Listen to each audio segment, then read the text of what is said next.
interesting when it's in response to music making that other people are doing. So I would love to get started. I have music in front of me, but I don't have our program. So if our Hmm. first, if I just need to find it. That's my lack of organization. It's here. It's Grandma doesn't have the right window open on her computer, so that's all that's about. Um, so I see that our first singer is here. Hello, please introduce yourself and what you're singing, and we can't wait to hear you. Hi there, my name is Eliza Eaches, and today Florence and I will be performing Venite inginocchiatevi from the Marriage of Figaro. Fantastic. Thank you so much.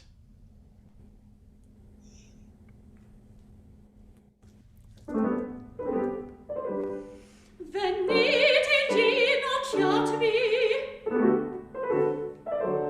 restate fermi, restate, restate, restate fermi, restate fermi. Pian pian forma giratevi, bravo, va ben così. La faccio ravolgetevi,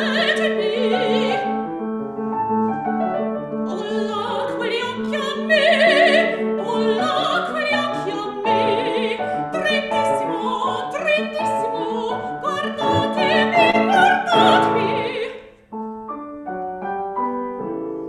Madonna qui non è, la faccio ravolgetevi, olla quegli occhi a me.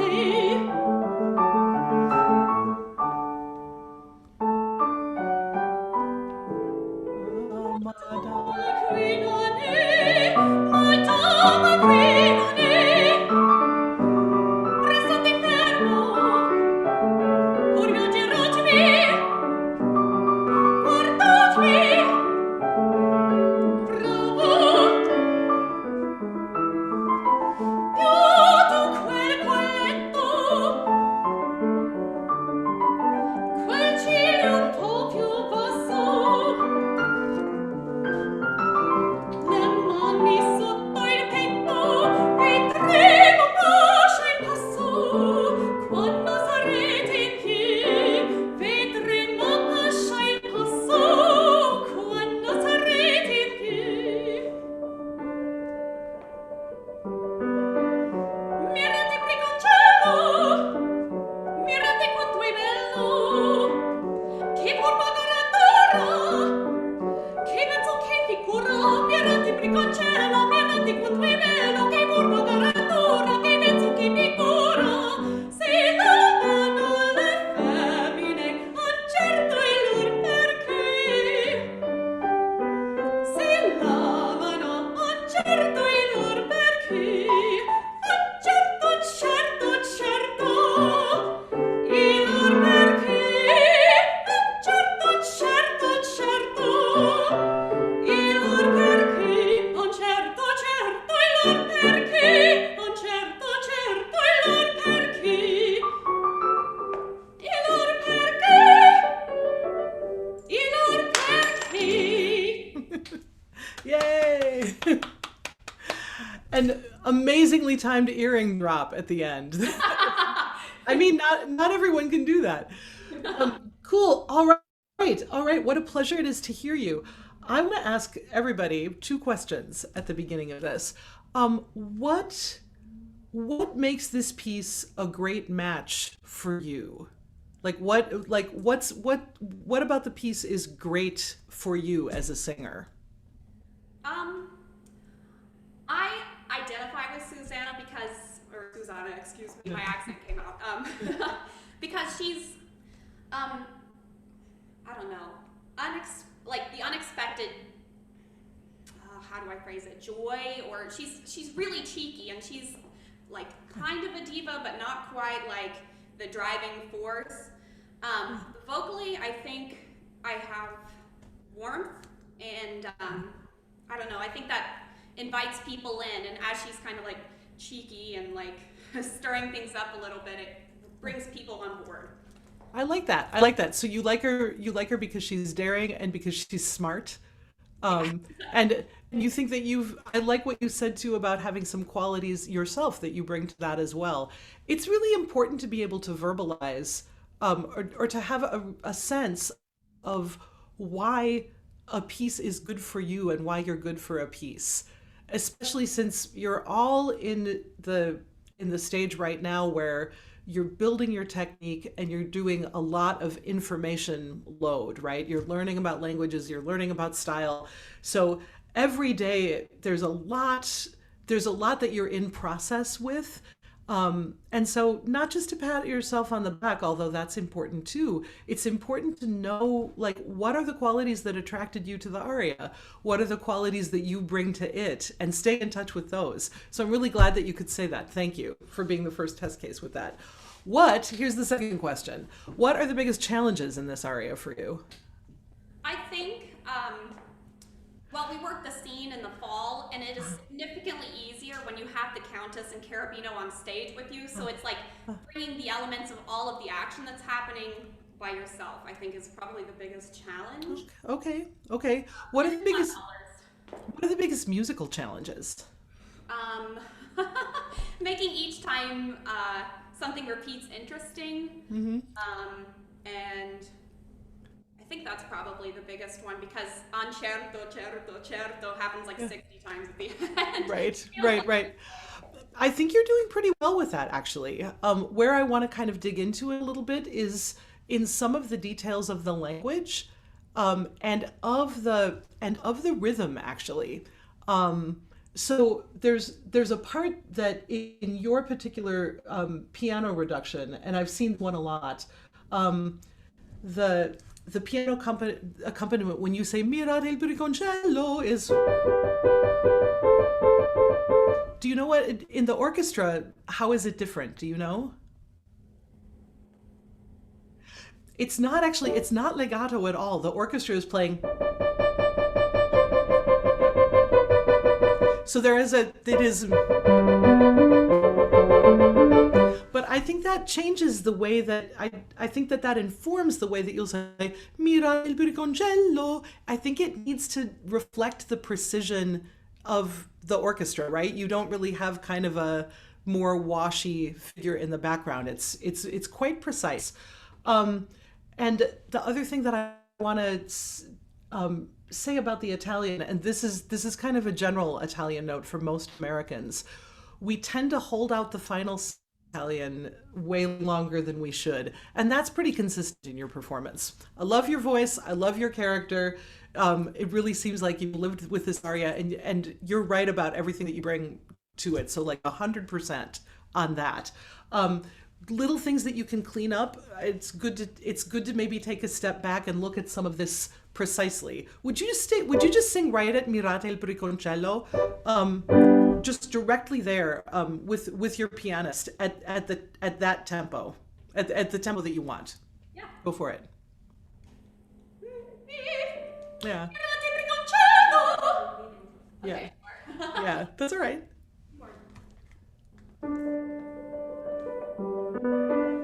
Mirate briconcello, Yeah. mirate quanto è bello, chi purva guardora, Yeah. chi pensa Good. che pura. Good. So let's go back to the beginning and do exactly that tempo. Yada da da da da da da dum bum. Venite inginocchiatevi. Yada dum ba-da-dum ba-da-dum. So that it's easy when the 16th notes are going to keep the tempo absolutely steady, but it should be the same for the whole time. So go back to the beginning and start. Sure. Exactly this tempo. Yup up up up up up up up up. Da, da, da. Venite inginocchiatevi. Restate fermo lì. Restate, restate, restate fermo lì. Restate fermo lì. Nice. Keep going. Keep going, please. Yeah. Okay. Yeah. Yeah. We're just getting to the good stuff. Sure. Sure.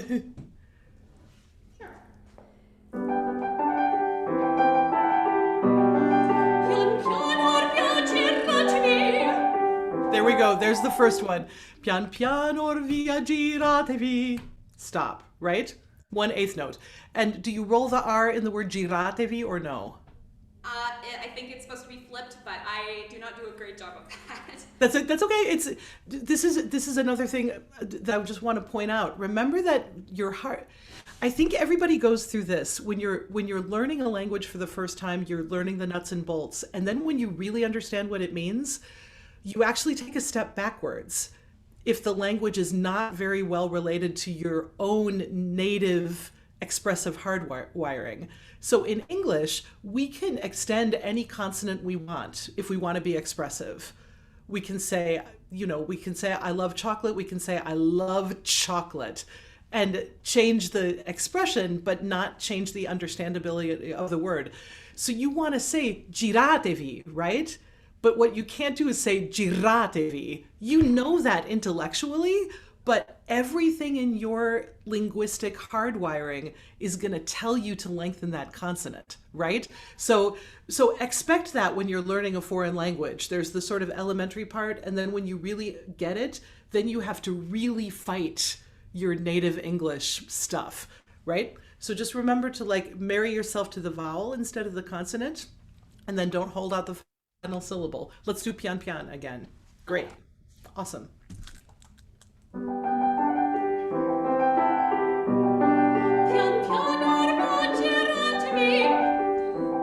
Yeah, good. You got it. I knew there And was also orvia. Or what did you say? What did you I knew say? there was a bravo coming, and that's another.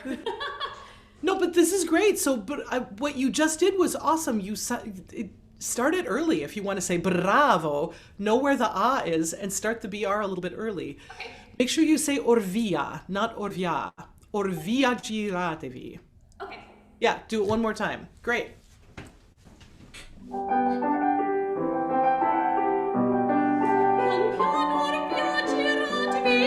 Yeah, awesome. Keep it. Oh, okay. And then keep going. You're fine. We can start the bar before bravo. Go ahead.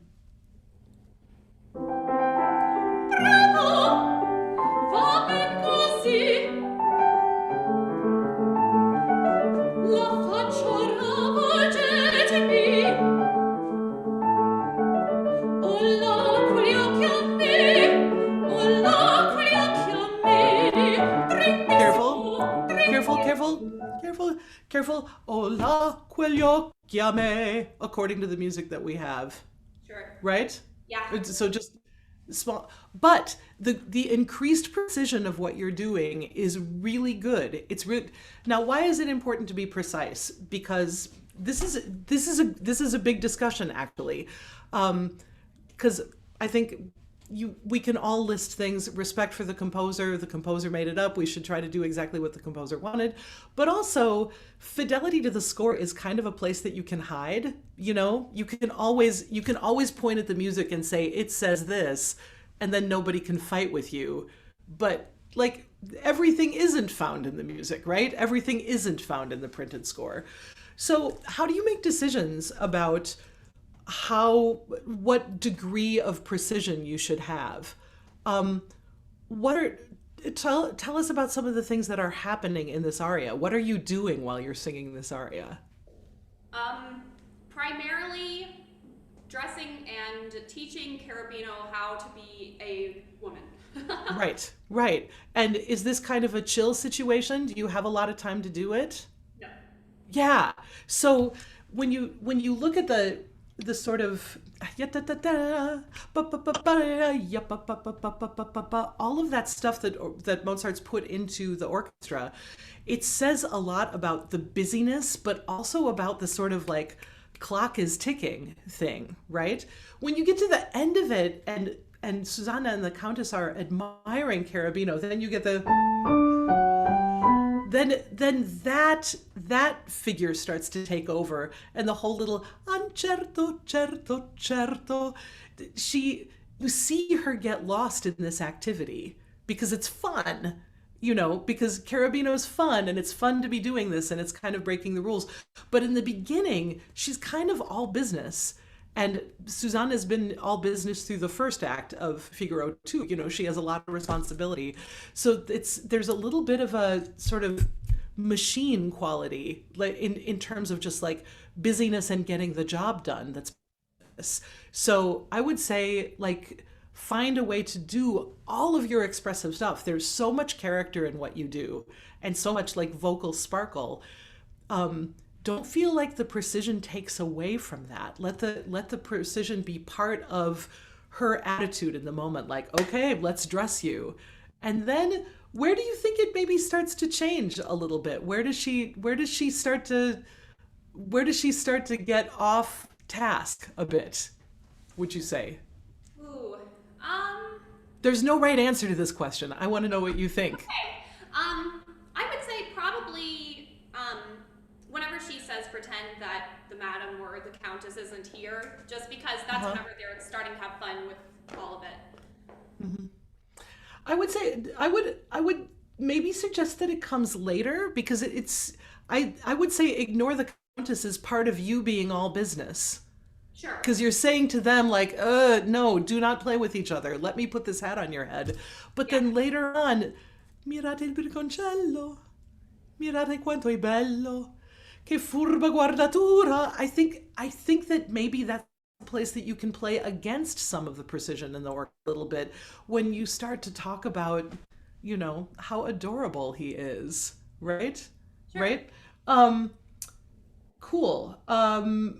I'd actually love to hear some of that at the end. Have you ever ornamented the end of it? No. So that's something that you can always do to increase variety, right? You sing "Oh certo, certo, certo, il lor perché." You could sing "Oh certo, certo, certo."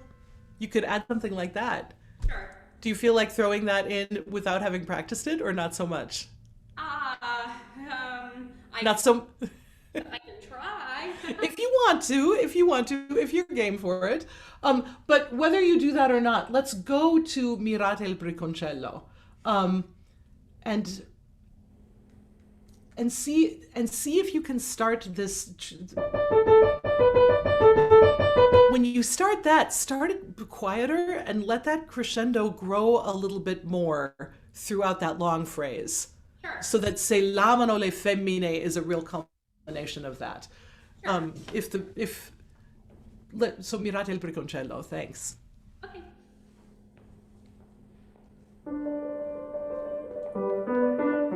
Mirate il briconcello, mirate quanto è bello, chi furba guardatura, che mezzo che figura, mirate il briconcello, mirate quanto è bello, che furba guardatura, che mezzo che figura, se l'amano le femmine, non certo il lor perché. Se l'amano, non certo il lor perché. Non certo, certo, certo, il lor perché. Non certo, certo, certo, il lor perché. Good. Let me stop you here. So really, really good. It's a little too Englishly. Certo, certo, certo. You're kind of doubling down on that sibilant sound, which is what we would do. Surely, surely, sure. Certo, certo, certo. You've got to get to the inflection that you want with the word through addressing the vowel. Certo, certo, certo, but not through doubling down on the initial consonant. And then watch certo, a tendency to just kind of bloom on the unaccented syllable, right? Let's go into wherever is good to get into that. Maybe "se lamano le femmine." Sure. Yes, great chest Se voice. l'amano le femmine, non certo il lor perché. Yeah. Se l'amano, non certo il lor perché. Non certo, certo, certo, Yeah. il lor perché. Non certo, certo, certo, Yes. il lor perché. Non certo, certo, il lor perché. Non certo, certo, il lor perché. Il lor perché. Let me suggest something to you. One thing, be careful of perché. It's an open e at the end of that word.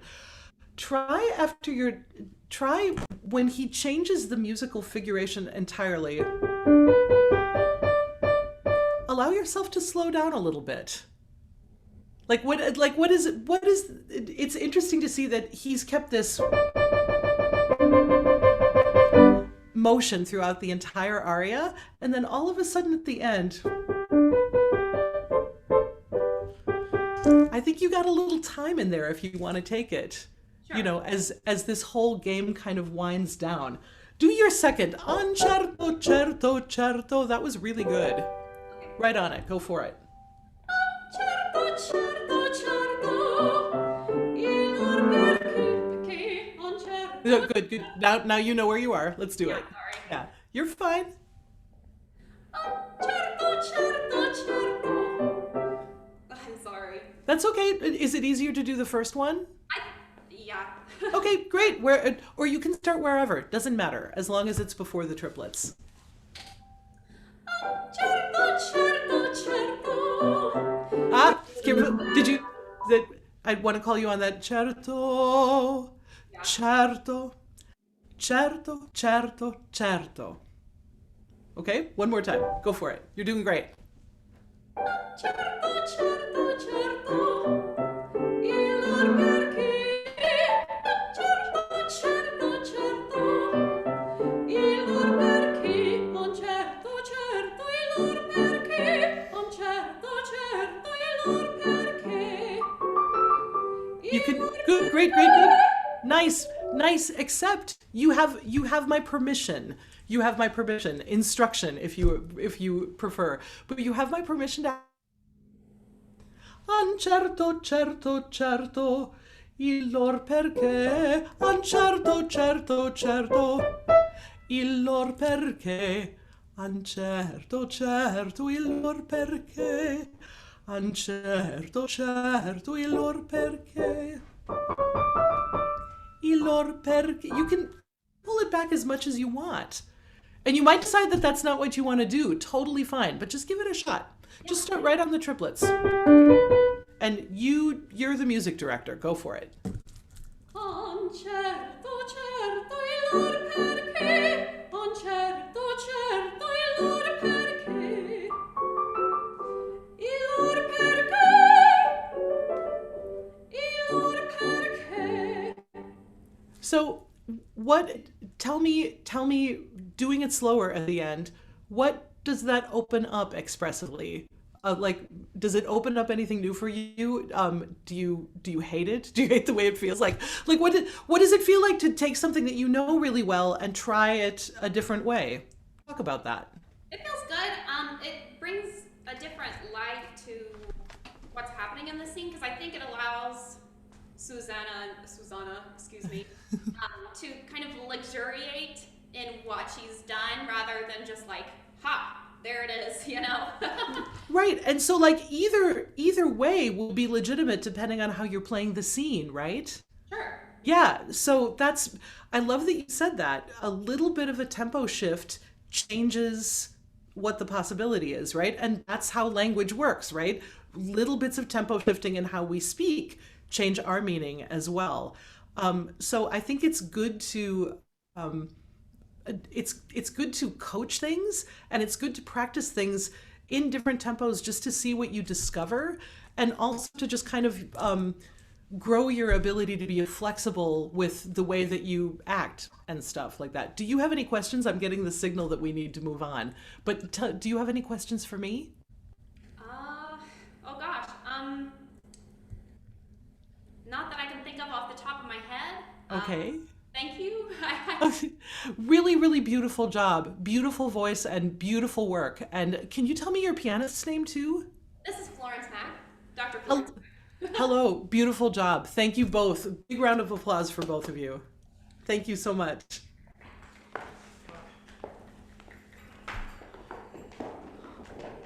All right.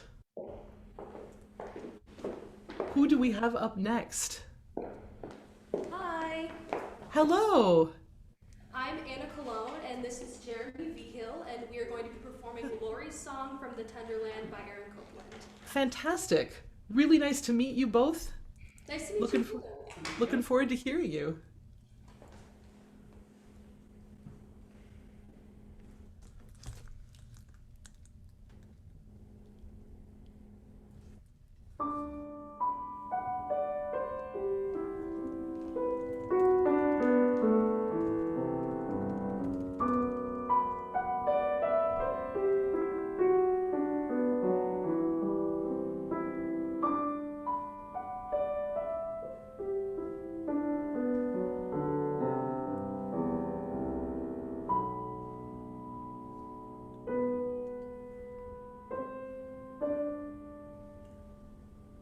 Once I thought I'd never grow tall as this fence. Time dragged heavy and slow, but April came and August went before I knew just what they meant.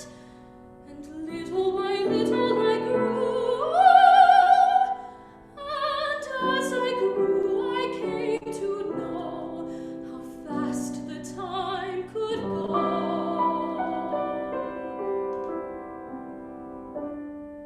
Once I thought I'd never go outside this fence.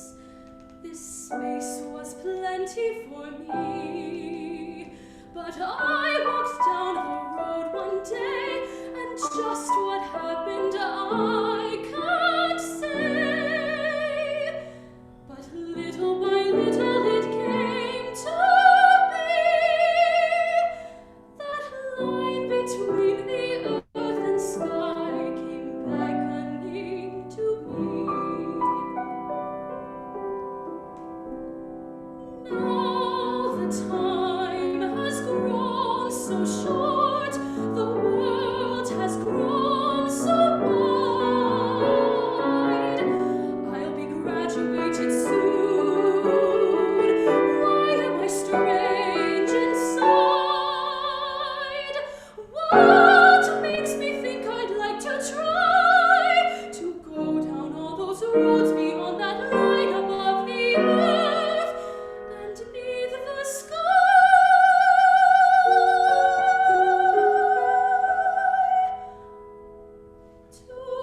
Tomorrow when I sit upon the graduation platform stand, I know my hand will shake when I reach out to take that paper with the ribbon bound.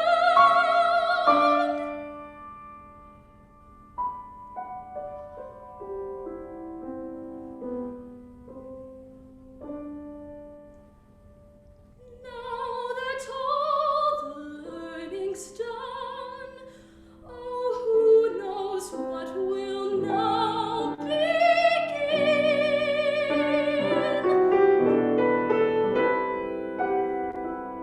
Oh, it's so strange. I'm strange inside. The time has grown so short. The world so wide.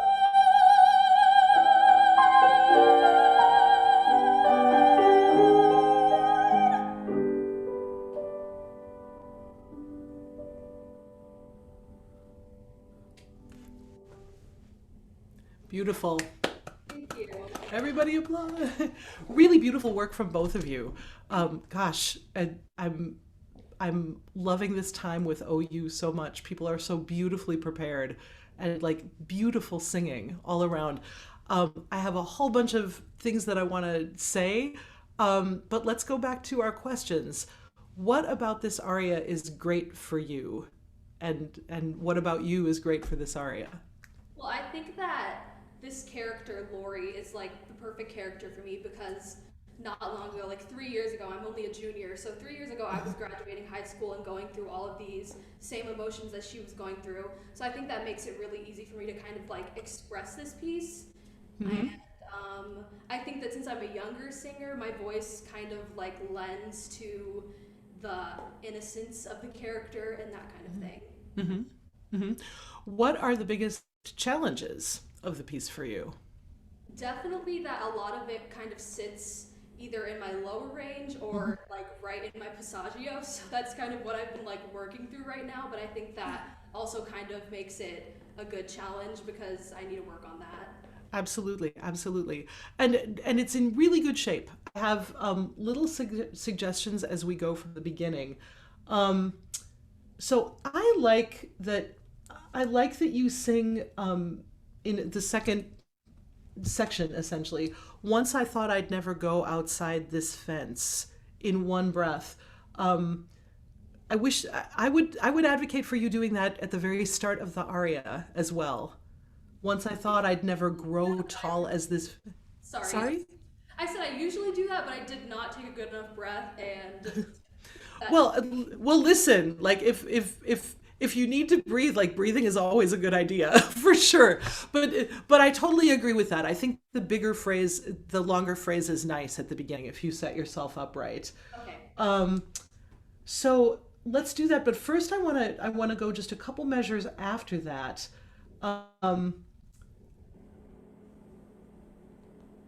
you do a you bring up your volume a little bit for before I knew just what they meant, right?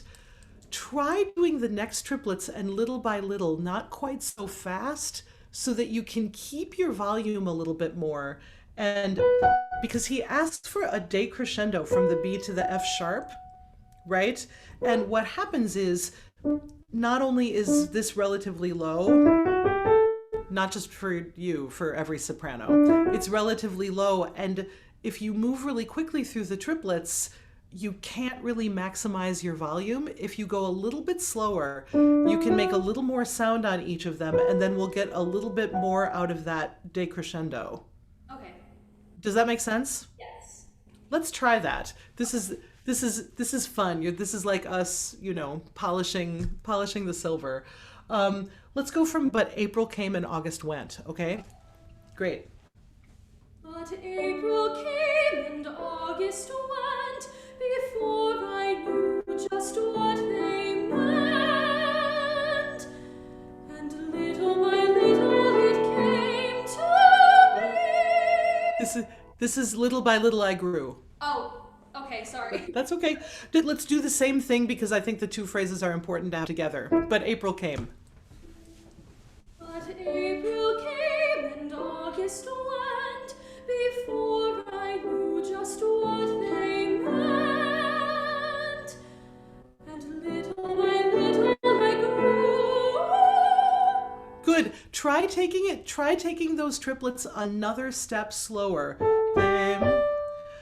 And little by little, so that you can really make sure that you're not talking through that too much. Okay. I think we can get a slightly juicier result out of this. Just right on and little by little. Go ahead. And little by little I grew. Yeah. So how do you want to do that gesture? Do you want to do louder, immediately tiny? Do you want to go up with some volume and then decrescendo a little bit on the F sharp? What sounds physically cooler? I think for me the most possible, I mean both of them are possible, Yeah. but the easiest one for me and probably that'll make the best sound is to decrescendo after I've reached that note. There you go. Okay, everybody notice how well she just said that. Both of them are possible, but I think the one that's going to give the best result for me.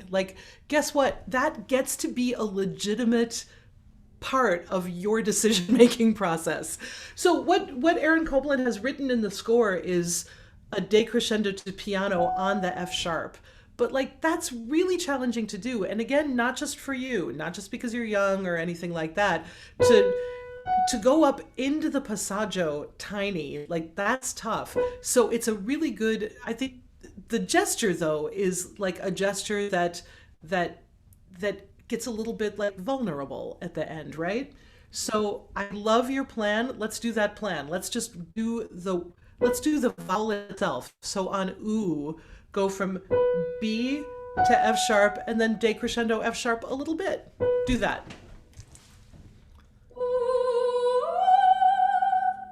Ah, except you decrescendoed right away. Yeah, I don't I don't know why I made this plan and then did not follow it, but I'll try. Because we do that all the time. Like literally, that's most of our day, making plans and not following through. So try your plan. Okay.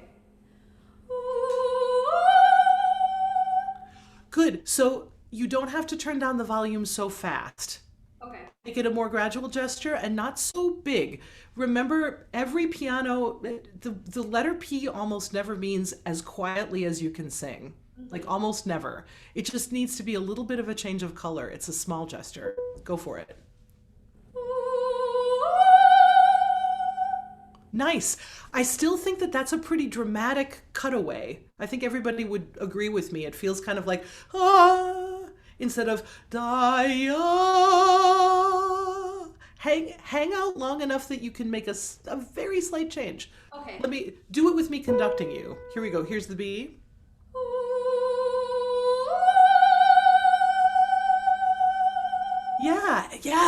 Yeah, that's cool. That's cool. He says short, but you know what? Practice it until you love it and it's comfortable. Put it back in that line, and little by little I grew, and see what it's like to put that all together. And little by little I grew. Yes. Oh my gosh. See, that's cool. So that's kind of where I'm going to be going in our short work together on this aria. It's beautiful. It's in beautiful shape, but I do think that you could diva up some of these moments a little bit more. By diva, I mean very purposefully plan how you're going to do expressive stuff in order to kind of maximize the effect, right? Yeah. And that's totally worth it to me. Good. So we keep on going. So now you've got to do came to be. So this is the next one of these. Same thing. I think it's really good for you to sing the triplets a little bit slower because it keeps you a little bit more on your voice. This gesture I think is going to be came to. Just sing B a little bit softer than two, and you're halfway there. Let's go from but I walked down the road one day. But I walked down the road one day, and just what happened I can't say. But little by little it came to be. Nice. Keep going. That line between the earth and sky came beckoning to me.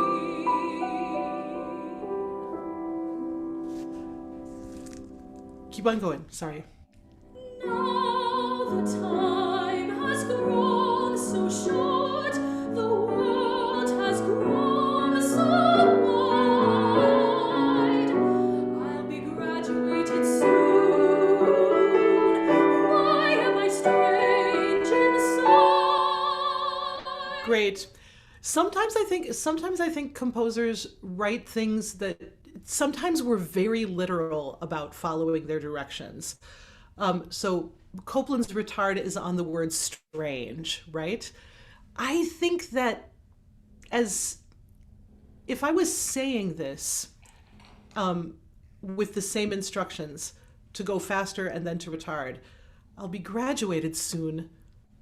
Why am I strange inside? Like, strange is such an important word. I think the slow up actually begins on the notes before that. So again, just to be clear for those of you who aren't looking at the music, the retard is marked to start on the word strange, which gives us I'll be graduated soon. Why am I strange inside? It doesn't feel to me like an engaged enough question, right? I'll be graduated soon. Why am I strange inside?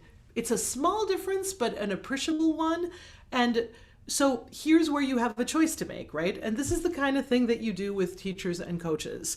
I think it's legitimate to say, The retard is on the word strange, and you may not do it beforehand. It's also legitimate to say, I feel like it works better with the language and the expression to start it slightly early. In any case, this is a roadmap that's not going to give you all of the answers. I don't know what Copeland would say if he was here, but I think those are the interesting discussions. What do you think? So I'm not singing the aria, right? What feels better? Why am I strange? Or why am I strange? How does that feel in your body? I think it makes more sense, like you were saying, to kind of slow before, because if not, then it's kind of just like blowing through the actual part of the question and just kind of putting emphasis on the word strange. Yeah, it's kind of it's the question that she finally comes up with, right? This is another thing I love thinking at the beginning of arias, that the person who begins the aria is not, they don't know everything that they're gonna say. And I love the two of you do this aria in a way that is really, it doesn't feel like it doesn't feel stagey. It feels very approachable. However, we do actually have to plan everything, right? You have to memorize words and memorize music, so none of it is improvised. But I love the idea that when your character begins, you, the musician, know everything that's going to happen, but your character doesn't know what's going to happen. And I think the arrival of this question is what the question was in her when she started, once I thought I'd never grow tall as this fence, right? And she finally gets around to it. Like, well, I'm graduating soon. Why is everything so weird? And then she knows what it is that she wants to say. Like, why do I want to get out of this little town? That's a hard thing. That's a hard thing to come up with for a young girl, right? So try that. I think that might have a bearing on how fast you go at I'll be graduated soon, since you're going to put the brakes on pretty soon. Let's go from now the time has grown so short. Okay. And this will be the last thing that we do. Okay. Yeah. Now the time has grown so short, the world has grown so wide. I'll be graduated soon. Why am I strange inside? What makes me think I'd like to try? Nice.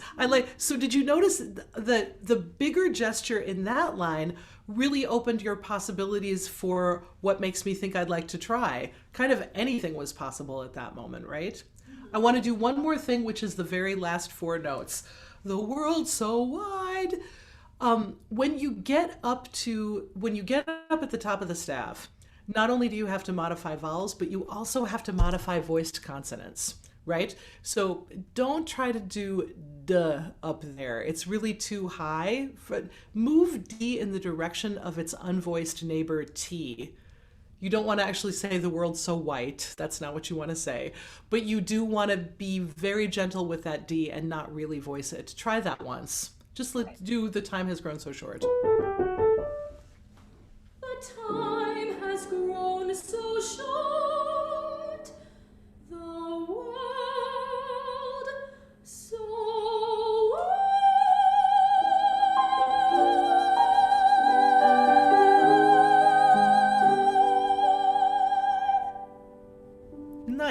Nice. We didn't really get a final consonant there, or at least I didn't over my headphones, but literally I don't care. I mean, and again, it would be legitimate for somebody to say, I do care, I want to hear the end of that word.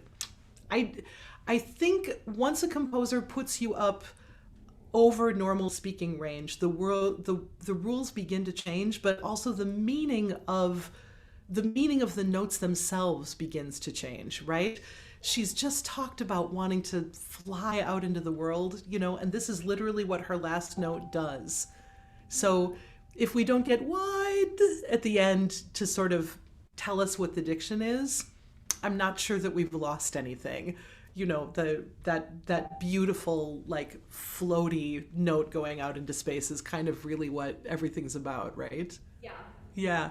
Cool. Do you have any questions for me before we wrap up? I don't think so, but thank you so much. Beautiful job from both of you. Again, thank you very much. Wild Zoom applause.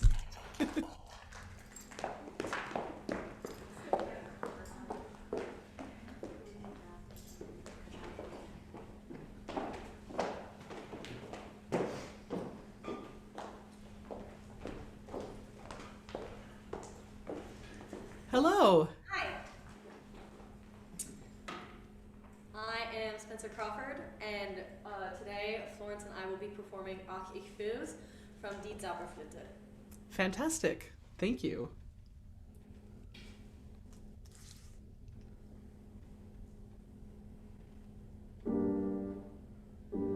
Ach ich fühl's, ist erst verschwunden, ewig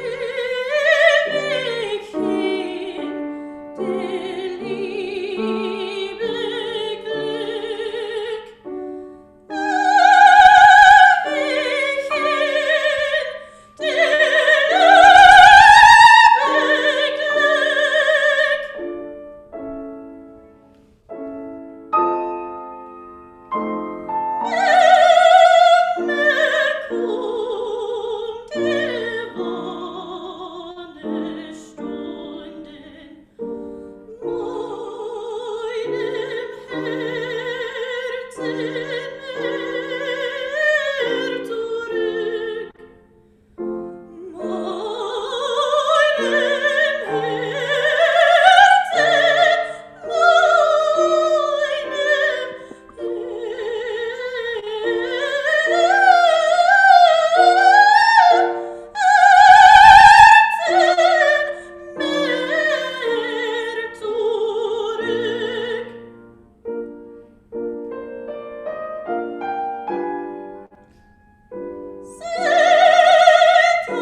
Brava. Yay. I gotta tell you what a pleasure it is to hear teams of people performing live, just to hear the live ensemble between a singer and a pianist. This is part of what is making this afternoon such a pleasure. So beautiful music making from the two of you. Kessa, let's ask you the same questions. What about this aria is great for you, and what about you is great for this aria? So I think that I bring the drama to it. My voice is very expressive. I also love digging in deep into characters. So with Pamina, I feel like she seems very simple on the outside, but when you like look her up a little bit more, you see that she's very emotional, she's brave, she's experienced sorrow, so she's deeper than I think a lot of people give her credit for, which I always appreciate finding out about characters.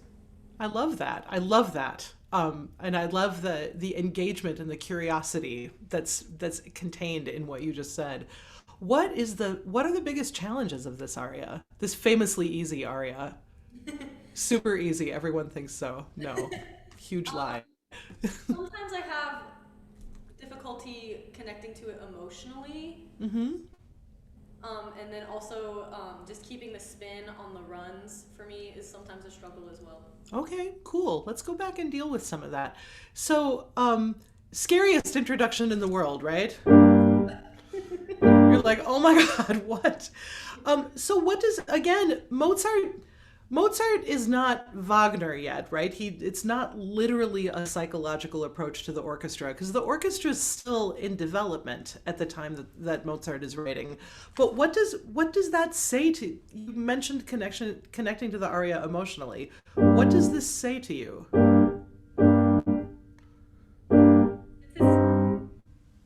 Well, I feel like it just leaves a lot for the voice because Let me be more specific. What are emotional feelings that you might does it bring up any emotional feeling, or does just, I mean, beyond the feeling of like, oh my God, there's nothing under me, but even that, what's Mozart doing with that? How does that? exposed. Yeah, yeah, super exposed, super vulnerable, and it all feels a little bit unforgiving, doesn't it? You know, what happens right before this aria? What's the conversation that she has? So she sees Tamino and he like won't talk to her, so she thinks that he has fallen out of love with her. Right, right. And what else has happened to her in the show at this point? A whole lot. Yeah. How are things with her mom? Not great. Right. What has her mom just asked her to do? To kill someone. Yeah, kill the person who might be her dad, right? Um, she's been attacked. I mean, she's being held in this place against her will. So how many friends does she have besides Tamino? Probably not a lot. Yeah, Tamino and Papageno, right? And they've just decided not to talk to her. So, like, put all of that into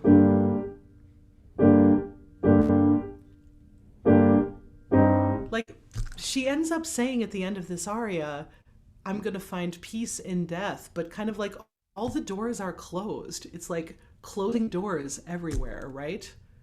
So your line is an attempt to keep the doors open, maybe.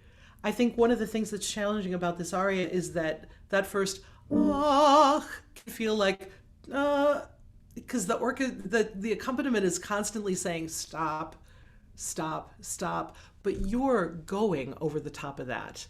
That I think is one of the genius things about this composition. Let's go from the beginning and play a little bit. I'm going to ask you the same question I asked you yesterday. What's your favorite vowel to sing on a D?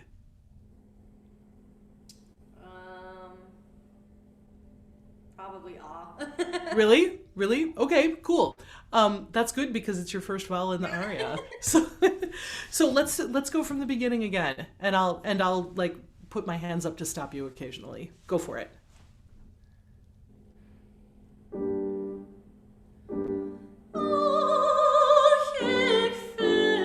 Cool. Here we go. I liked that ach better than your first ach.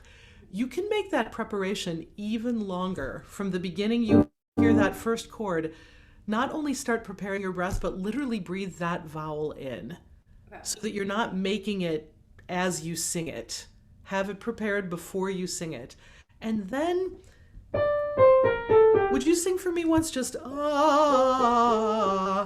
the way down that first melodic line? Go for it. I hear, see if you can keep the buoyancy of the first D as you head down the scale. With this kind of idea rather than this is kind of high, these notes aren't. I can hear where you're no longer perceiving things as the middle of your voice. I don't want to, yeah.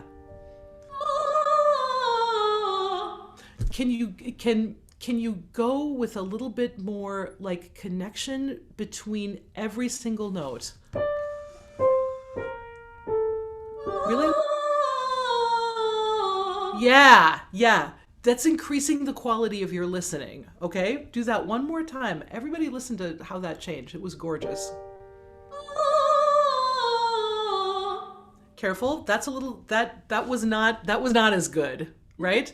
Really as though every single one of these is like a diamond that you have to place somewhere and they're connected. Go. Yes. That the way that I describe that listening is that I can hear the D in every one of those notes going down, right? That feels like a line and a series of pitches that are happening within a consistent resonance instead of sort of being created and placed somewhere inside your mechanism. Can you put the real vowels in? Go for that. Now you're not as careful. Yeah, yeah. Can you keep some real ring in the E? Be careful with the short I vowel in German, everybody. Because our short I in English is like literally out the back of our heads. You know? The German short I in a word like ich is closer to our E vowel than it is to our I vowel.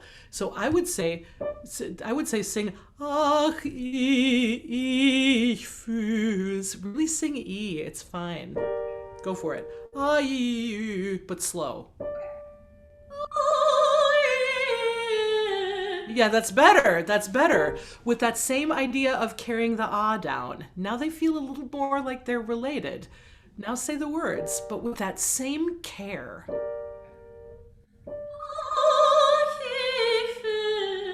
Yeah, that's way better. That's way better. The tuning is better and the specificity of the language is better.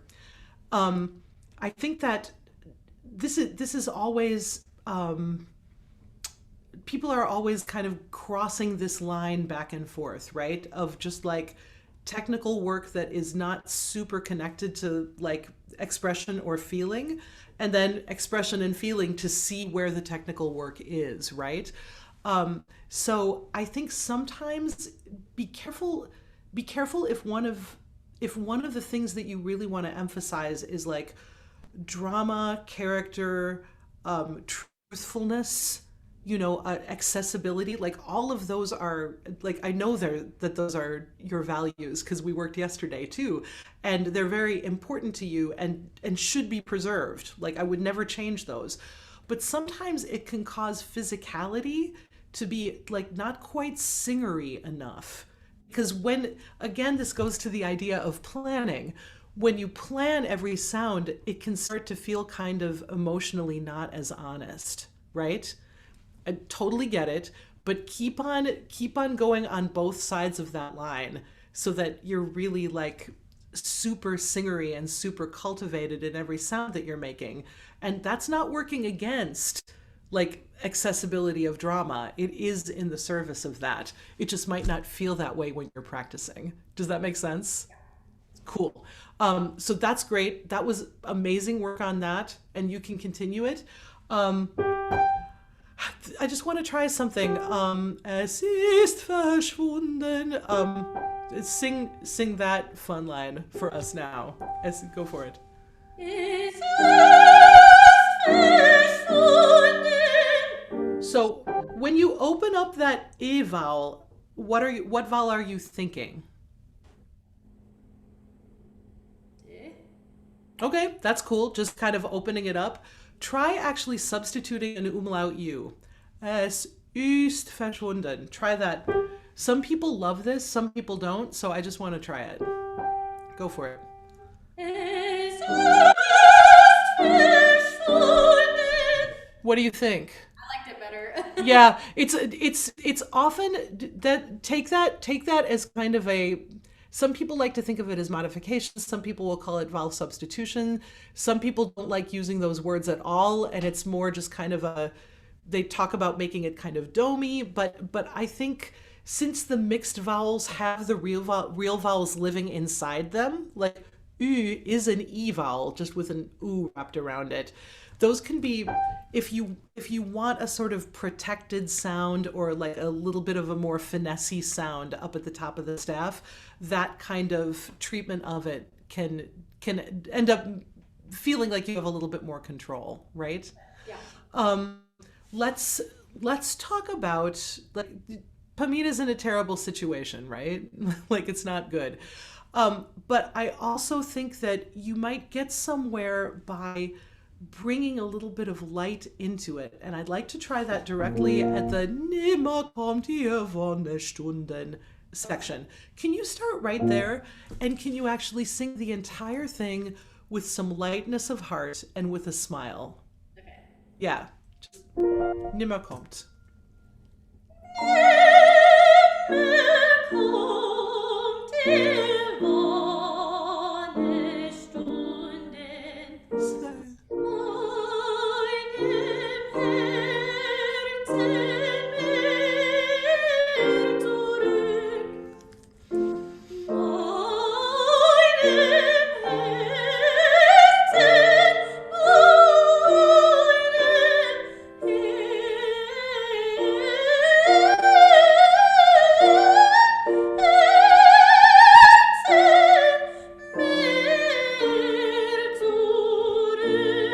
Okay, so I gotta tell you, there are a couple of things about that. For one thing, our faces are important to us, right? Like, if you think about something a little joyful, a little lighter, if you smile a little bit, that lifts a lot of things that are nice to have lifted. Your tuning was improved over the first time. Also, though, in a really sad aria or a really sad song, I think it's important to have a little sunshine come out. Not just for contrast in the abstract, but because if you're singing about loss, you can really get somewhere by having a moment where your listeners get to hear what it is that you've lost, not just that you've lost something. And I'm thinking this little B flat major section is a place where you could really, like, let us know about her dreams, like the house she was going to get with Tamino, and the little dog in the front yard, and like the little coffee shop down the street where they were going to go get lattes in the morning. We're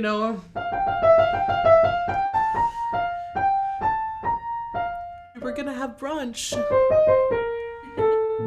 But if that is something that we actually get to hear, then when you go on to Zitamino and take us back into Heartbreak Land, we get to actually experience, what you had and what you lost, instead of just experiencing you as sad. Does that make sense? Yeah.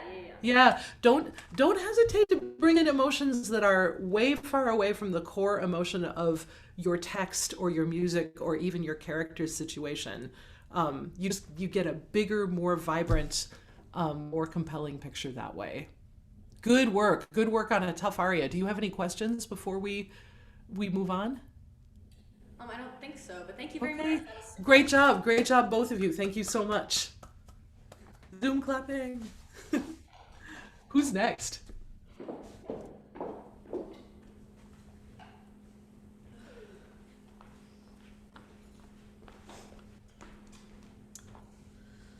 Hello. Hello. Tell us who you are and what you're singing. I'm Paige Strassel, and today Dr. Florence Mack and I will be performing Nachtgebet by Marx. Wonderful. Gorgeous song.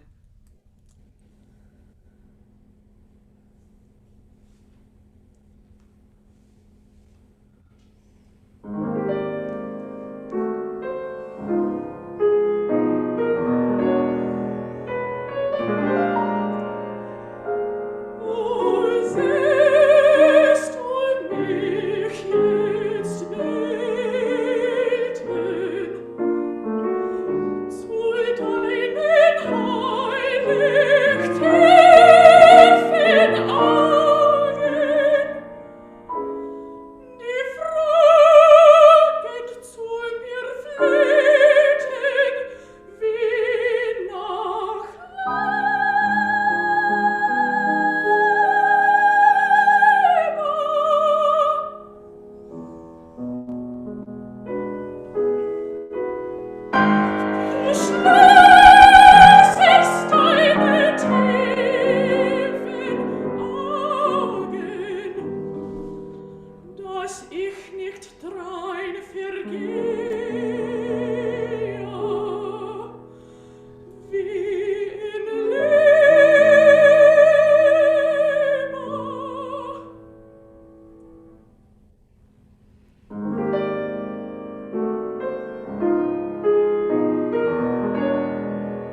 dass sie nicht untergehe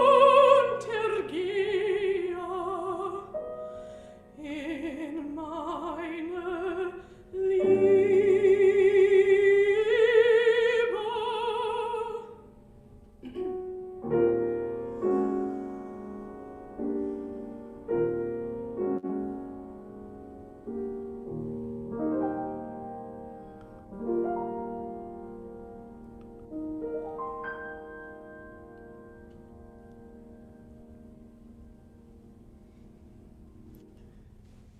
Beautiful.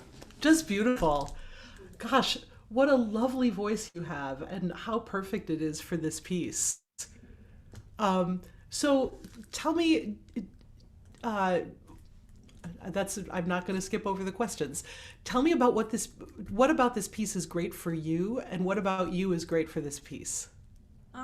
I think there's a lot of like technical aspects that are good for me, like the soft A, the Liebe in the second system. That's singing softly, especially like when you're going from loud to soft very quickly, has Yeah. been challenging. Still working on it. I definitely tend to like to sing faster repertoire.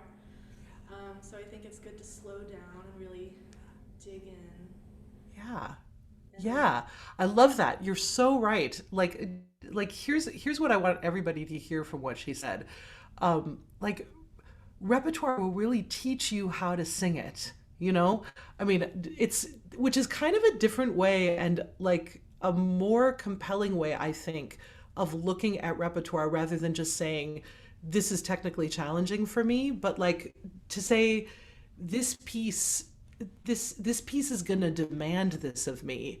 I love that you said the high A flat on Liebe, right? And I loved how committed you were to that note. I actually want to that's one of the things that I want to work on, but like adding stuff to what you're doing. But yeah, the music demands a certain sound, right? And so you just have to figure it out. And you have to figure it out because the composer wrote it, but you also have to figure it out because you want to, because the choice they made is gorgeous, and so you commit to being curious about it, right? Um, Also, that's like picking challenging repertoire, and I love that you mentioned not only like the high notes or anything else, but singing slowly. Like our clocks are natively set at different tempi, right? There are people who have a hard time singing fast and people who have a hard time sort of luxuriating. So it's good to make yourself learn how to do it. And you're well underway. It's terrific. What are the most challenging things about this piece for you? You've kind of said that already, but is there anything you want to say besides that?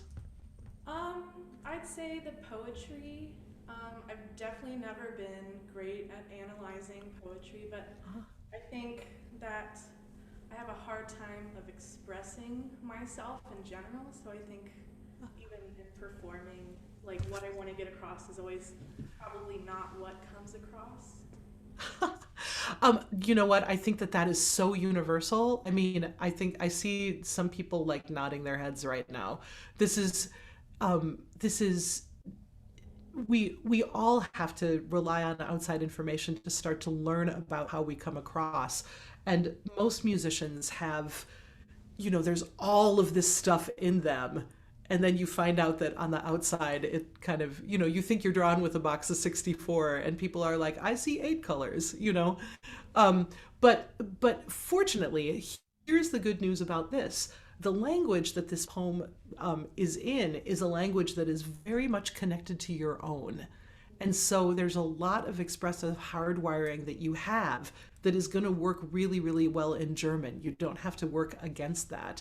And I'd love to just go back from the beginning and deal with some of that. So, one of the things you can do in German, just like you can in English, is that you can lengthen any initial consonant in order to emphasize a word. So, maybe in the first phrase, O sähst du mich jetzt beten? Are there any words that you want to make sure we get, or words that are especially emotionally resonant to you? I would say probably zest, jetzt and beten. I love that. I love that. So how about if we start, this is your only instruction, make the initial sounds of each of those words longer. You don't have to put more force into them. You don't have to like bite down on them, but just a long, sähst du mich jetzt beten. Just that. So let's do that with singing.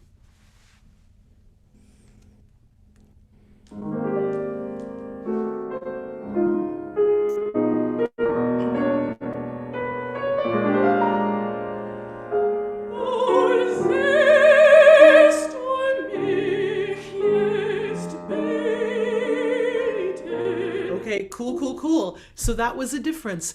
Go twice as much as that, so that you feel like so that you will feel like you're overdoing it. Okay. You did it so beautifully. You did it with legato. You didn't do it by punching, but really, oh, siehst du mich jetzt beten? Big gestures. Go for it.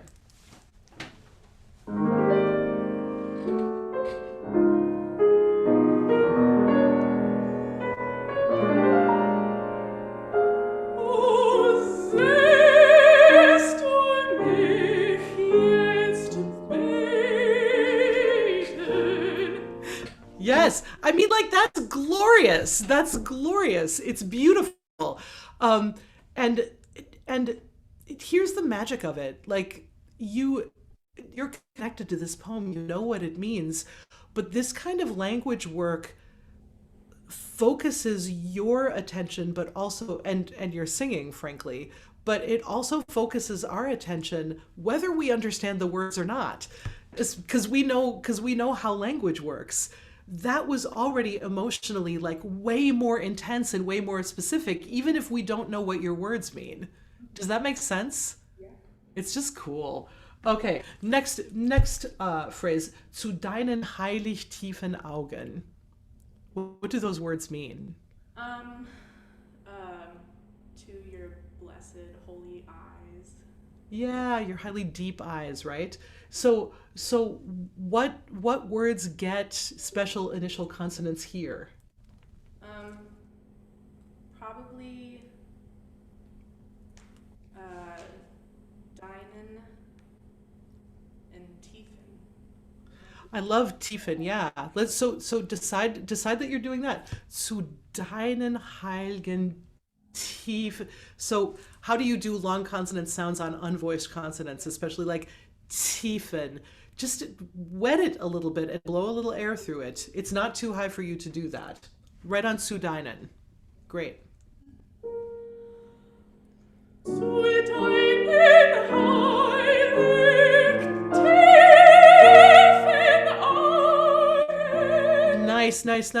Can you sing through the vowel a little bit more? Not so much an accent, tiefen, but tiefen, kind of ease into it. It's this kind of gesture. Same thing, zu deinen. Zu deinen heilig tiefen Augen. Keep going. Die Fragen zu mir flehten, wie nach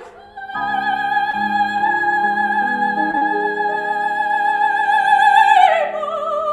Cool. So this is where I want to add some stuff to what you're doing.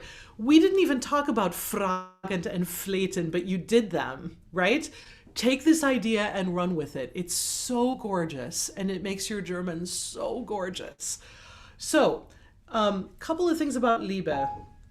Again, up above the staff, you need to start devoicing or lightening your voiced consonants. So be careful with that L. Let it be super light. Barely touch the tip of your tongue to the palate behind your teeth, and make sure that that's barely involved in you setting up this sound. Will you try the umlaut U trick that we tried with Ach ich fühl's?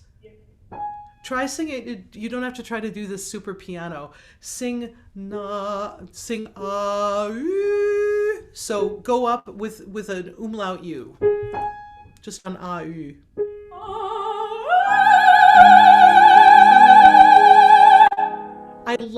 I like what that does. See, it's an E with an U wrapped around it.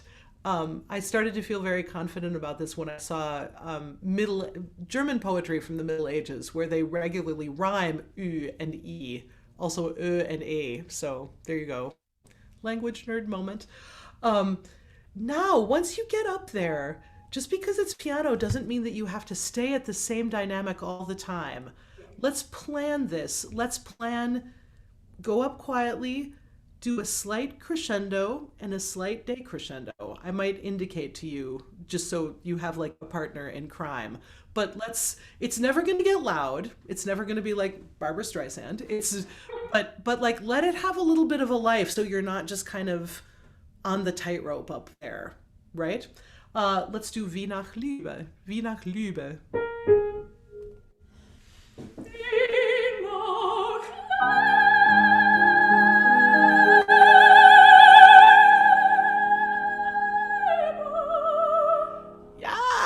Yeah. So I would say that the beginning and the end of that note were underneath where you need them to be. Again, piano doesn't mean make the quietest sound that you dare, right? So I would say just add like 5% to that. It's a small change.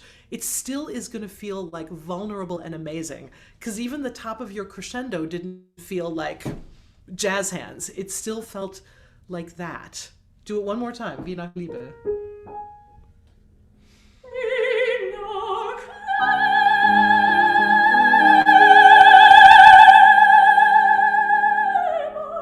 Oh yeah. Yeah. Beautiful, beautiful, beautiful, beautiful. Does that feel good? Yeah.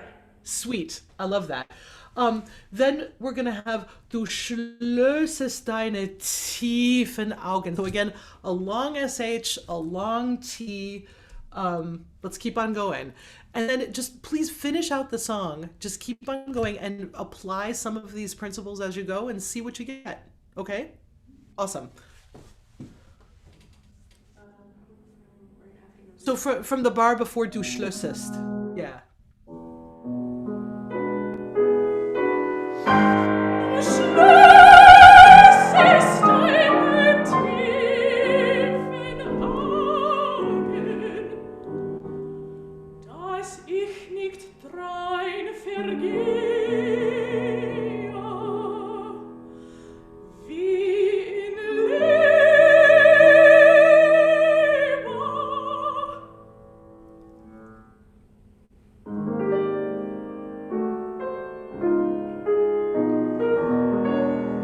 Okay, great. Sorry, I'm actually getting the message that we're at time. That was great work. That was great work. So, I love that you started by saying that the piece had technical things to teach you. The language is also a big part of that when you dig into it. It's probably different working in like French or Italian because you can't bring your native English expressivism to that. That's a different way of expressing in language. But in German, you're really home free and you've got so much skill to just bring to it. Beautiful job. Do you have any questions before we go? I don't think so. Thank you so Okay. much. Of course. Beautiful work from you both. Thank you. Yay.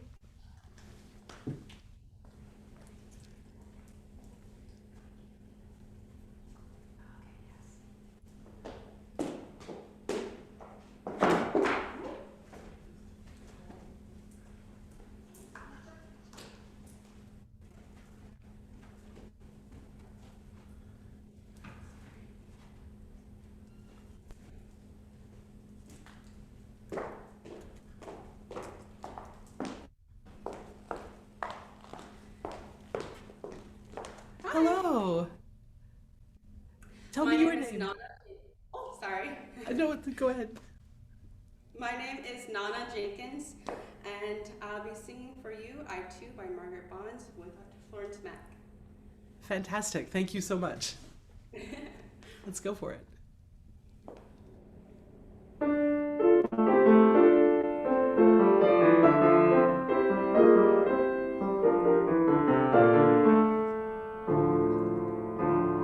I too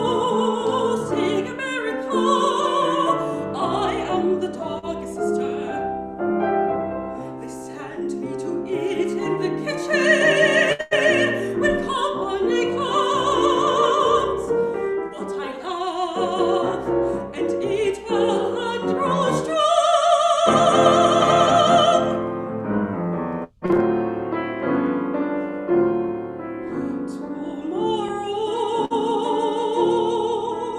I'll sit at the table when company comes. Nobody will dare say to me, it's at the kitchen then. Besides, they'll say how beautiful I am and be ashamed.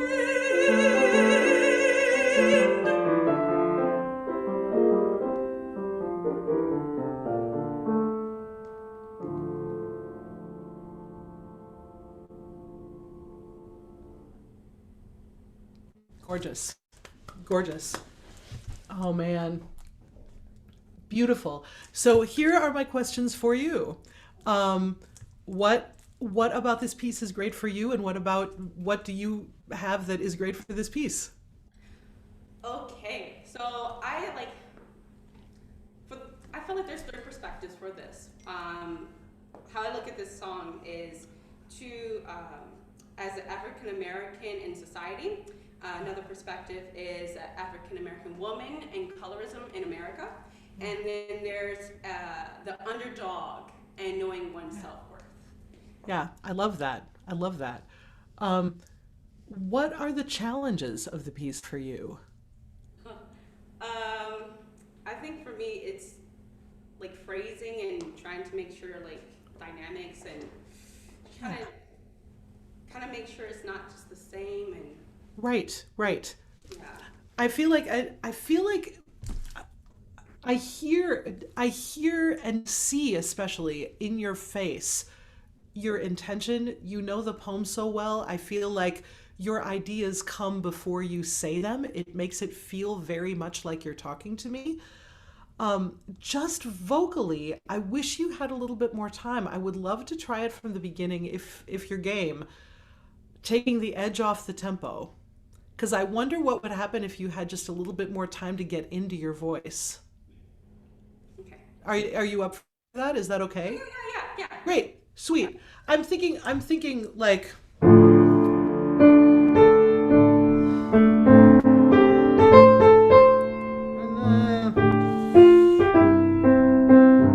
It's just that feels a little bit more moderato, but I'm not really looking at what Margaret Bonds wrote for the tempo indication.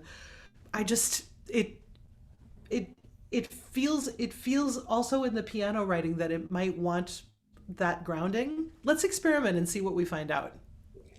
All right. Great.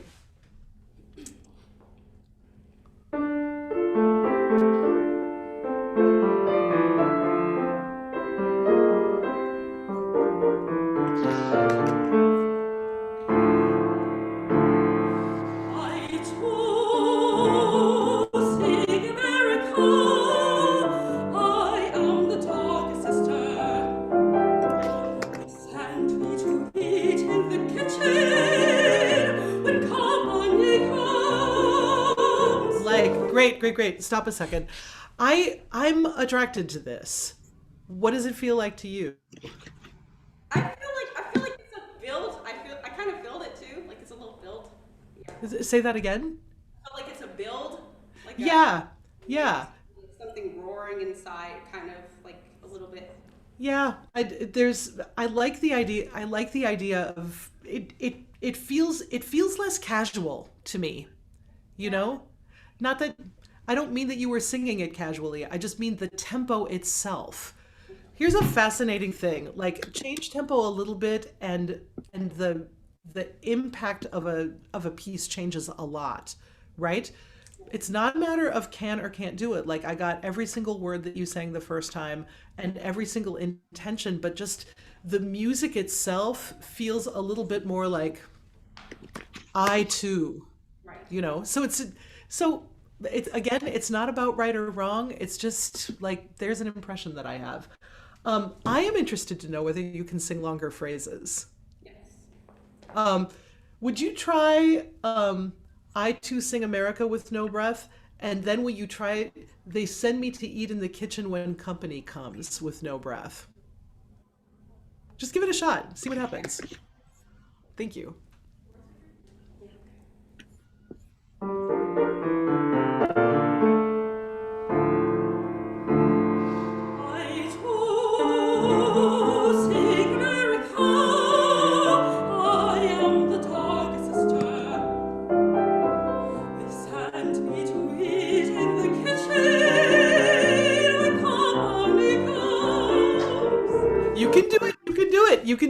it again right now. That's again, it doesn't matter whether you breathe or not. It literally doesn't matter. But the cool thing about a long phrase is that it does take your listener along with you, and it might be worth it. They send me to eat in the kitchen. Now you know what that feels like. Do it again.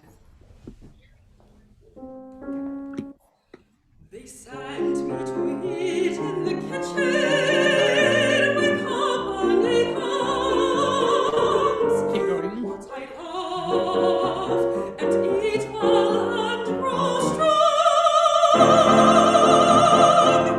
Yes. We're heading a little bit too high on that D. Yeah. So make sure that this is an interesting version of a dominant harmony. You kind of have to find your way to that sixth with no accompaniment under you. Let's do and eat well. No, but I laugh. Sorry. Go for it. But I love and eat well and grow strong.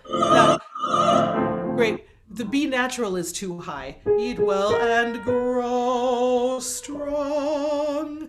Try that. Eat well and grow strong. Eat well and grow strong. Yeah. Exactly. Good. Keep going.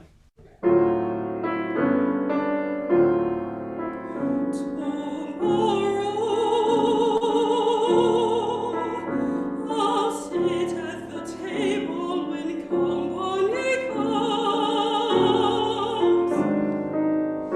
Nobody'll dare say to me, it's at the kitchen then. Besides, Take your time. they'll see how beautiful I am. Nice. I'm gonna say if you feel like the piece earns even more time on beautiful I am, like that's this poem. Oh my God. They'll see how beautiful I am and be ashamed. I think that she sets this to music of such beauty, right? The piano echoes, and then you can wait and say, and be ashamed. Like really land this. It needs I think this is a poem that deserves every bit of real estate that you give to it. Let's do besides. Gorgeous work. Sorry.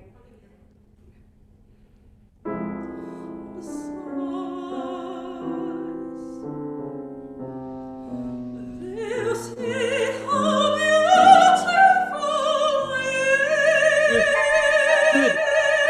So here's a moment where you gotta treat yourself a little bit more like an Italian opera singer instead of a singer of American English. For us, the middle syllable of the word beautiful is unaccented, but you got to sort of treat it like you're Pavarotti singing an aria. Beautiful, just give each of those syllables equal weight. It's not really the way we say the word beautiful, but she's said it in this enhanced way. So stay on your body, give like gorgeous vibrato to every single one of those notes. They'll see. They'll see how beautiful I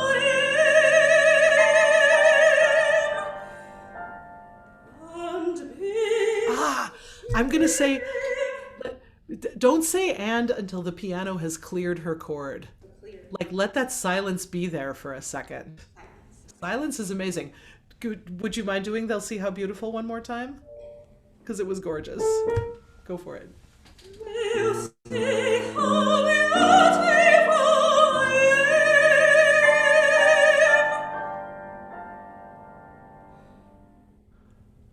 am. And be ashamed.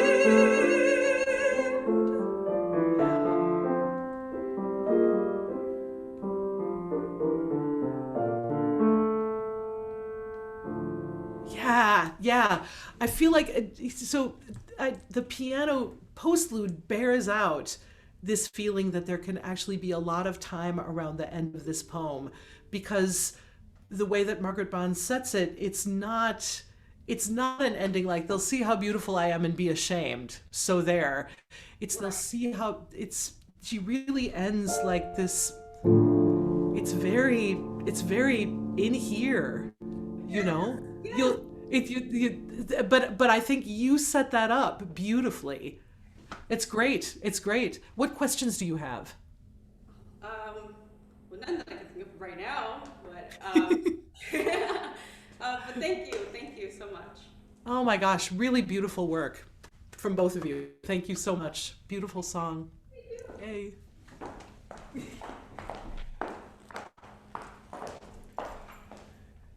Can we have just like a huge Zoom round of applause for everybody who performed today, all singers and pianists?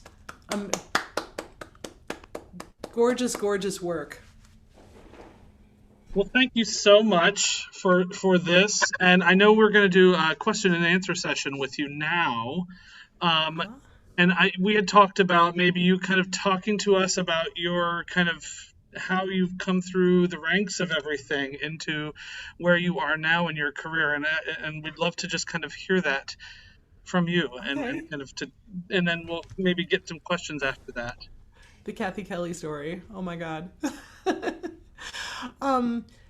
Let's see. I got my degrees in piano performance in the 1980s, so before all of you were born.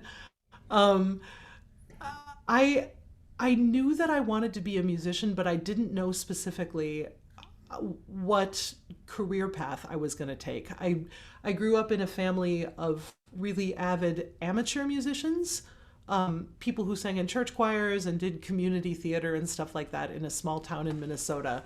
So once I figured out that I loved to sing in choir and I loved to play the piano, I knew I wanted to do it as my livelihood, but I didn't really know what that meant, or I didn't know what all the possibilities were. So I was in my master's degree when I sort of learned what a pianist might do at an opera house. It wasn't really part of the degree programs that we had, but I had friends who were going up to the San Francisco Opera to audition for the Merola program. And I went with them to play their arias because, of course, there are no pianists at the San Francisco Opera. You know, it's very necessary for me to go up there. I don't know what we were thinking. But I decided when I was up there to audition myself. And I had an extremely unsuccessful first audition because I didn't know how to get ready. We didn't have an opera program. I didn't have anyone to teach me. But the audition experience was really great because they gave me great feedback and they told me what I needed to work on. And so I was able to address it before I auditioned again. And then I had some very lucky timing. I was in the Merola program for 2 summers. I went out on the old Western Opera Theater tour twice. That was the first time I conducted. And then I got a job on music staff at the San Francisco Opera. There happened to be someone who left the staff right when I was coming out of my apprentice years. And it was lucky they decided to give me a chance. And it was a great place to train. I moved on from there to the Metropolitan Opera. At that point, I thought I wanted some leadership experience, so I went to the Houston Grand Opera to be the music director of the Houston Grand Opera Studio. I was also head of music staff for that opera company. I went from there to be the director of musical studies for the Vienna State Opera. And that was kind of an unexpected opportunity that I'm glad that we took, but for my husband and me, it was in the middle of our lives and it was very far away from our families. So I did my 3-year contract and we decided to come home. At that point, I sort of wanted a break from opera houses. I can say more about that if it's interesting, but that's when the academia years kind of started. I was at the University of Texas at Austin and then University of Michigan and now at CCM. And it's really I do a lot outside of the university to kind of keep my own performing going. but I love working with people who are at that very serious, building time. They're building their instruments and learning style and learning all of the elements of what we do. It's nice because I can work on things other than opera, because opera is interesting, but also the repertoire that people tend to work on is a rather small repertoire. It's not satisfying to work on for all of the time in your life, so it's great to be able to have my hands in song and new composition and stuff like that. And then, like all of you, I've been trying to figure out how to do all of it during the pandemic. So,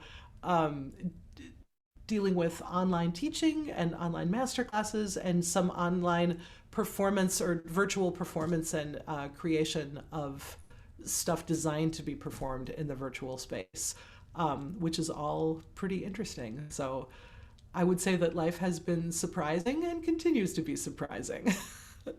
There's my introduction. Where do you guys want to go from there? I want to know what you all want to talk about. So, if we can, I would love it if students would just kind of virtually raise their hand when they have questions, and that way we're not overlapping talking on each other. So, if you have a question, that includes you all that are in here. If you have questions, go ahead and just let me know, and we can get questions out and answered.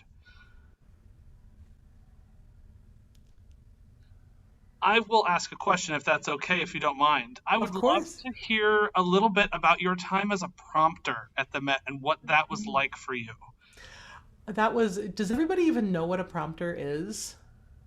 Because it's an art that is dying. I mean, there won't be prompters by the time you reach the middle of your life, I'm pretty sure. Maybe at a couple of big repertory houses in Europe, but it used to be standard.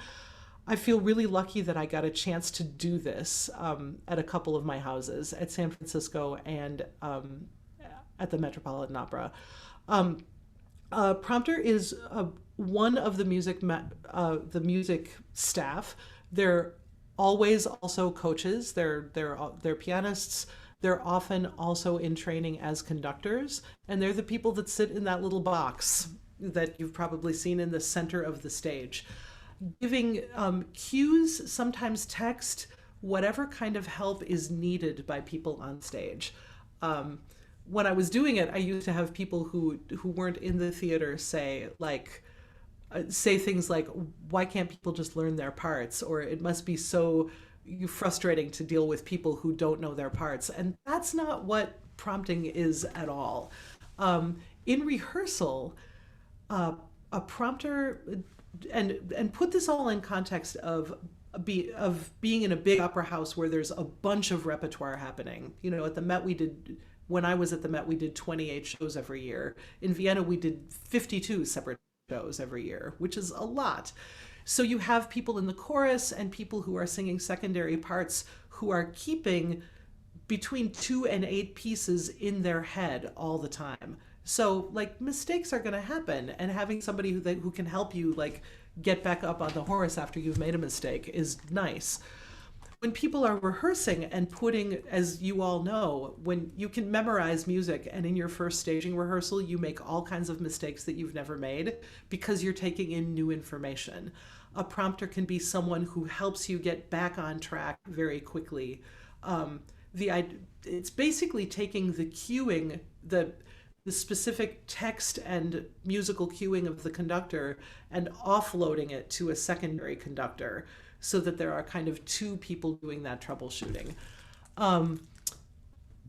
What was the most interesting thing about it for me was the chance to be up close and personal with singers who were doing it and to really see how they did their art, not just to imagine how it might perfectly be, but to see how they actually got through a show.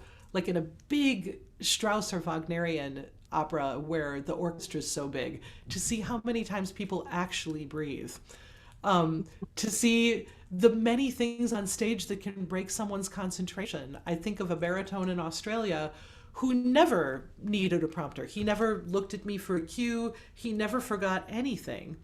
One night in the middle of an opera, big fight with the soprano.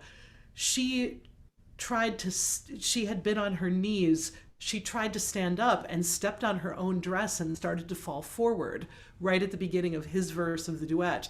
So in the moment when he would have been preparing to sing, he was rushing forward to catch her. And in that moment, like, completely lost any idea of where he was, and for the first time in his life, like, looked straight at me. I didn't even have time to cue him. I just started singing his music at him, and he joined right in. And I don't think anybody out in the audience knew that anything had ever happened. It was really, really fun to be in the, in the heat of battle with people like that. But also I learned so much about what a performance is actually like for a singer, and it's really informed my coaching, and just informed the way that I approach all of that repertoire. So I feel like I was super lucky to do it. Awesome. Thank you. Sure. Any questions? I see one in the chat. Stranded on an island, what opera are you bringing? You can only bring one. That's a great question. Oh, that's hard.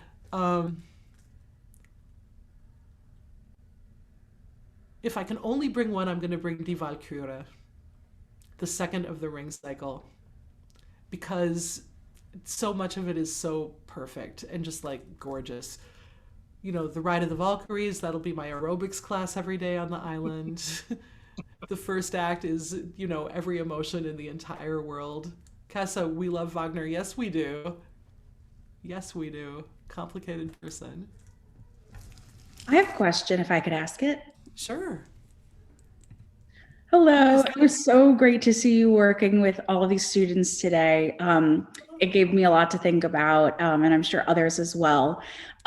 You've had, as you've expressed, such a diverse and robust career in conducting, coaching, administration, performing, and more.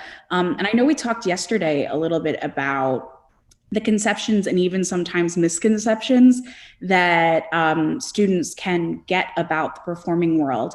And I was just wondering, any advice or words of wisdom that you have for students who are getting ready to kind of enter the professional world? Well, you certainly are coming in at an interesting time. but one of the things that I think, listen, there are things that are changing, and things that have received, organizations have received a pretty big hit and are going to have to take some time to recover. But we're also in the middle of gigantic changes in the industry that were already underway, well underway, before we entered pandemic times. And one of the conversations that is more honest now, I think, and this is what Geraldine and I were talking about yesterday, is that really every musician's career is a portfolio career, and always has been, always has been. There is this idea that there was some magic land in the past where people like could only sing or like only play their instrument, and that's how they would make their living. But it's not really true. I mean, maybe for a very, very tiny handful of people, but most working musicians have always been some combination of performer and teacher, or performer and side musician, or performer and another way of making money that they don't talk about, or multiple kinds of these, multiple tracks. I got a lot of feedback early in my career that people would think that I was more serious if I picked one thing and stuck to it. I did actually get a lot of advice. You should be a pianist, or you should be a conductor, or you should only work at this level of company and not at any other level of company. When I started teaching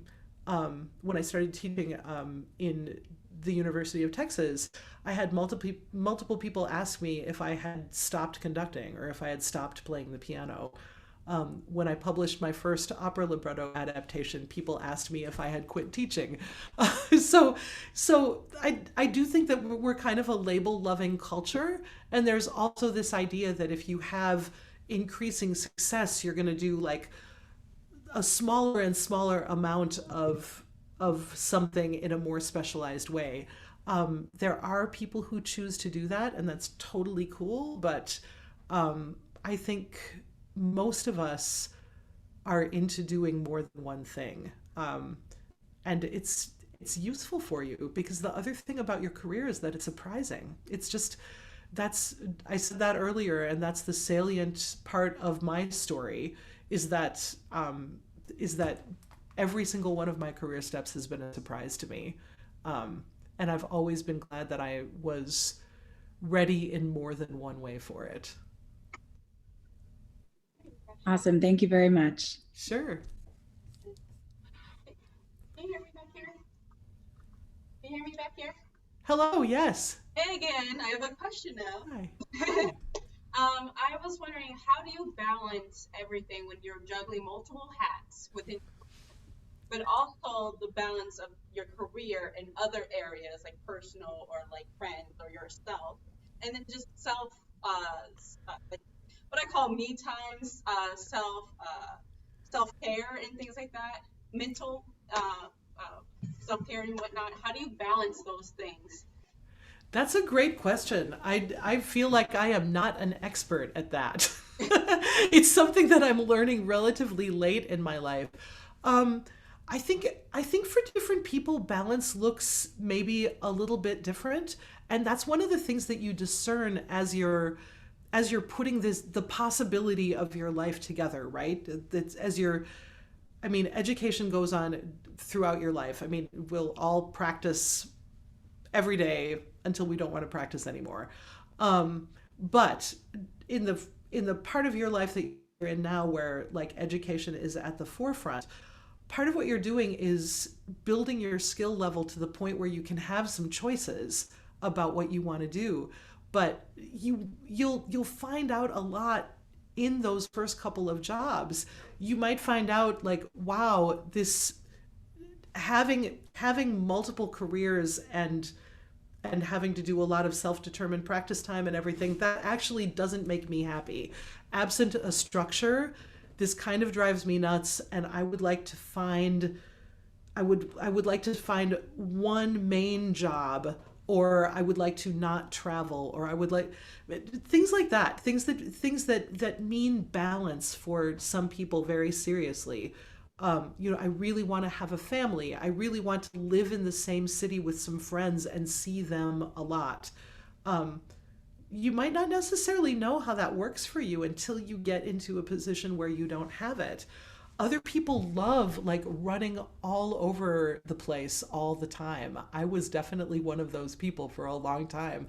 So I think balance in the way that it's often meant was not actually something that I desired or sought. Maybe that's just like ADHD from the 80s run amok and not dealt with. Very possible. And that all looks different now that, I'm almost 60 and, my mom is elderly and my sister's and brothers' kids are growing up, and, I really want to maintain ties with them. So being in one place and having more time for all of that is relatively newly important to me. So I guess for me, again, I've sort of let the wind blow me around in that way. But hey, what a time it's been in the last year to practice like self-care, right? Because we've all had to be home figuring out what to do with ourselves. For me, the internet is a gift from the gods, and the ability to stay connected through this screen with people that I know all over the world is absolutely paramount and gigantic.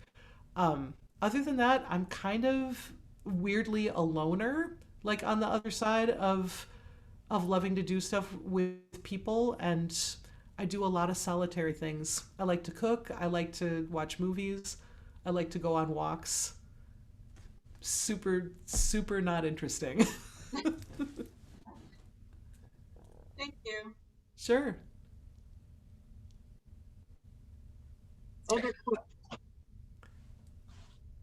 Oh, I was gonna. This is Kate. Hi. Oh no, Hello. is my face on? Hi, Kate There from you are. yesterday. Hi. Hi.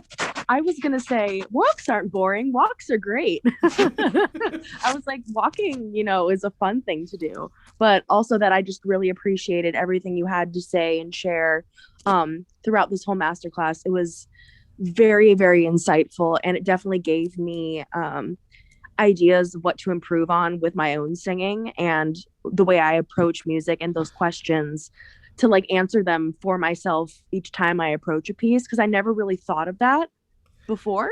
So I really think that'll be helpful to implement in future repertoire. So thank you. Sure.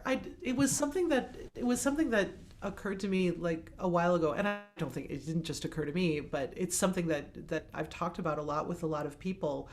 Um, we focus so much on what we have to learn because we have to. There's so much to learn that you can forget what it is that you love about like yourself as a musician or as a singer or as an instrumentalist. I mean, I've stopped asking people point blank in master classes, what do you like about your voice? Because that tends to be like, oh God, what is like, what's the trick?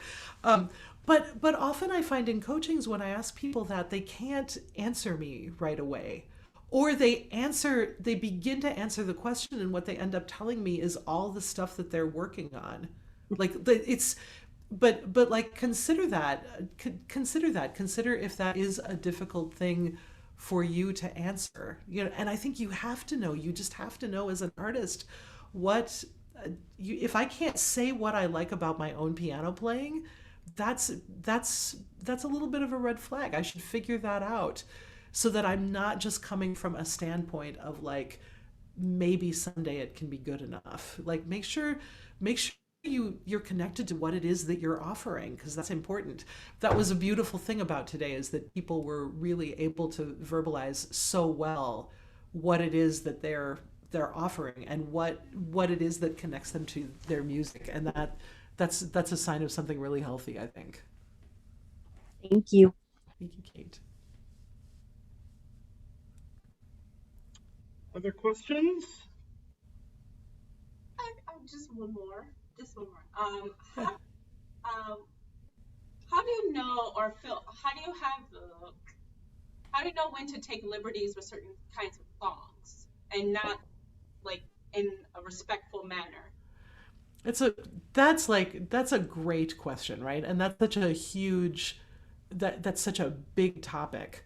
Um, and it's an important question to be asking when you're learning about style because it's there's a lot that you might not know about a certain composer, right? Um, Always remember that no composer has ever written everything that was in their head down on a page because you can't do it. Everything that we do is a matter of translation. A musical score is a translation of a vision, right? And then executing that score is another set of translations. So, it's just that you can't say precisely in one language what you can say in another. You always have to be making some choices. So I think respect is contained in learning the text as it is, but to stop there is to avoid doing your own translating. So I would say first learning what you see on the page, then being flexible in your practice. Like we saw people doing that, messing around with slightly different tempos, stuff like that.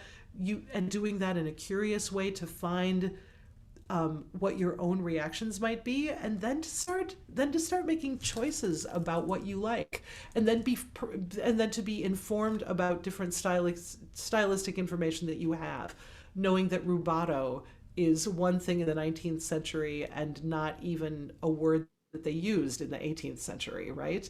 And also to know that those practices change from country to country and they change over time. The way that we perform Mozart today is very different than the way we did it in the 70s, which is very different than the way we did it 100 years ago. So to keep on being informed by all of that, and to use that ever growing information to feel confident in your own decisions, but also to not be afraid of making your own decisions. Like you'll never make only artistic decisions that other people like, that all other people like. It's impossible, right? The only way to do it is, which we talked about a little bit earlier, is to kind of hide behind the score. Like, the music says this and I'm going to do exactly this, and so you can't tell me I'm wrong. Okay, but also the music at this point doesn't need you to do that. And the reason that you want to sing a song is because we want to hear you, right? So I know that that's not really an answer, but those are all the things in my head when I'm making those same decisions. Thank you. Sure. Are there other questions?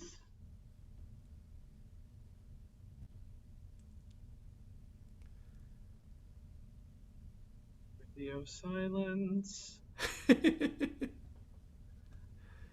Well, if there are no other questions, I just want to thank you so much for taking the time to spend the afternoon with us and work with our students, and we appreciate you very much. I really, really enjoyed it.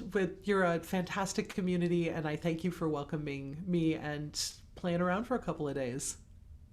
Absolutely. Thank you. Well, have a wonderful weekend. You too. You Thank too. you. Here's to spring coming. Yay. All right. Thanks, everybody. Thank you. Bye. Bye-bye.